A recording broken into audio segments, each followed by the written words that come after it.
Hey, thanks for coming back for the part 3. We're going to be going through this same affidavit, so you guys in TikTok can go back to your coffee breaks, and you guys in Houston County can just go pour yourself another bowl of Cheerios because it's about to get nutty. I'm telling you, but don't worry, this is all correct. And it's for entertainment purposes only because I'm entertained. And I want you guys to be entertained too. It's also not considered to be legal advice. You guys need to do your own studying, your own everything. But you know what? When you see somebody in the front, give them a cheer and a glass of water for me. Let's get back to work. All right, I left a little section in the bottom on the last page left off, so I just thought I'd just read off of it from here. You guys can flip back to the last video to read it. Now, it's very interesting because these guys try like holy heck to turn this synthetic cannabinoids into marijuana. You can see this is really some crazy stuff. It says related to this case's evidence, and as per laboratory case number TYL 1910-12032. See, that means I actually have access to the DPS Crime Lab's report findings. That's exactly what I'm reading off of. That's right. And on October the 31st, 2019, they sent it there for a reading.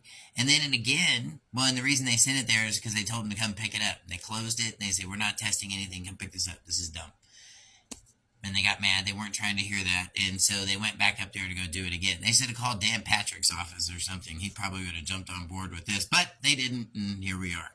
All right, and so then again they sent it up for testing again on June. This was 2 little joints, CBD joints, that were actually in my pocket, illegally searched. But anyway, and then again they sent these 2 little joints off, or maybe 1, I'm not sure, on June 17, 2020, a year later. Anyway, the governing Texas Department of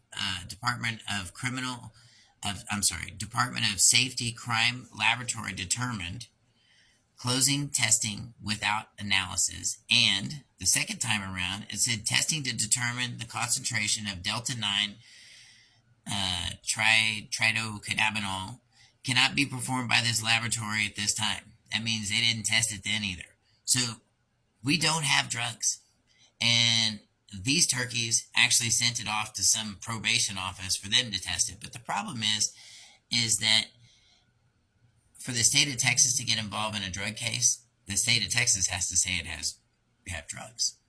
Yeah, I know, I gotta get going here. Anyway, here was another issue with this too. Remember, I was arrested on a felony, right? Well, they had to convert the bail bond. Yeah, all the way down to court number 1. This is from felony court to ticket court. Wow, what a downgrade.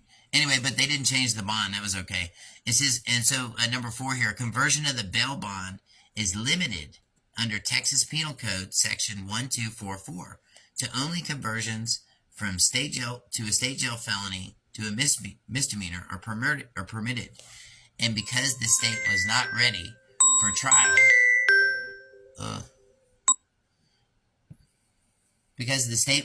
for trial, on the non-state jail felony arrest in 90 days, or after 90 days after October 16, 2019, and as per Texas Criminal Procedure, Texas Article 17.151, the state repudiated its position for further prosecution of any kind.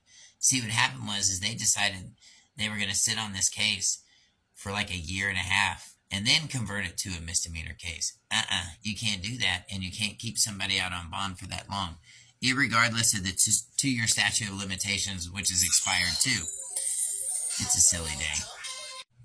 And if you have a case that's like this, when they do the conversion, read up on the conversion laws, and you're going to see that these guys are out of bounds, way out of bounds. See, because under this Texas Article Code, they repudiated their position for further prosecution of any kind. And the unlawful conversion of the case and the bond has caused injury, harm to my reputation, mental health, and of course that's true, and I'm also citing legal abuse syndrome. Look that up. That's a real thing. And believes that they have sought to increase the cost of litigation to cover and hide from the clear and acts that may constitute clear abuse of office and misconduct by administrative personnel subject to the court's oversight and public accountability. That's going to be a tough one to answer. That is. But you know, if you walk through these situations, take Yahweh with you. Don't take your teachers. Don't take somebody that thinks they know something. Take Yahweh through. He'll give you discernment. He'll give you the ability to know which way to turn, up, down, right, or left. And you know, Houston County, if you guys are watching, it ain't no fun when the rabbit's got the gun. You guys have a great day. Yahweh be with you.